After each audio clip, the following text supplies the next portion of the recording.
image of a throne room. When you come into the throne room of the King of Kings, you kneel. Listen very carefully. You do not stand in the presence of the king. See, everybody knew when James was writing what a king, who he is, what he is. And when you come into the king's throne room, you bow. You get low. There's no competition. You humble yourself. This right here is a position of humility, and you just bow before him. Humble yourself before the Lord, and he will lift you up. People mistranslate this all the time. He'll make you rich. He'll elevate you. He'll make you somebody and great.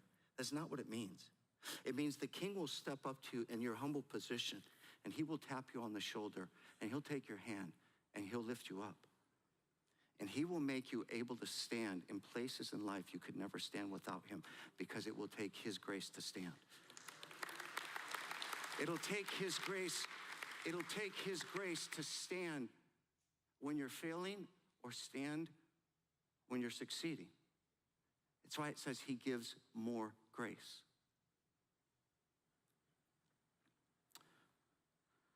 When I was turning 40, I had a tremendous opportunity. It was probably the best opportunity of my career. John Maxwell, who's a leadership guru, at the time was starting to mentor me, learned of the material that we now call Home Run. Then we called it Diamond Life, God's design for life and leadership. And God has given me this picture of how he spiritually grows us up. And John loved the material, and John had listened to me communicate several times, and he said, I would like you to do something with me. I'd like you to fly to El Paso. I'd like to have you teach this to a conference.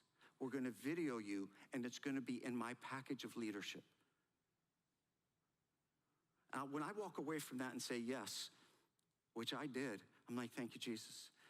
I'm having a breakthrough. I'm going to the next level. I am going to teach alongside John Maxwell at a conference, and it's going to be recorded, and it's going to be like in video and sold. It's going to be amazing. Oh, God, this material is teaching people how to depend on you. Oh, God, teach people how to depend on you. Keep me humble and dependent on you. That's the setup. El Paso, my chance to step up and speak. The first 5 minutes was spectacularly hilarious. The next 3 minutes was insightful transition to the material. Unfortunately, 5 minutes in, the room was as dead could be. I connected with no one. I finally figured out why people get nervous in front of other people to speak, because I've been speaking in front of people my whole life. But I was talking, and it was just dead. And I started sweating. I don't even know what it means to be nervous in front of people and sweat, but I'm sweating. This isn't working. So then I try recovery, but I'm in a black hole. I'm lost in space. It was horrible. It was so bad, 8 minutes in, I say, can we stop the camera? Obviously, this isn't working. Can I start over? I'll just do it on the fly. I did, and it didn't fly. It was worse yet.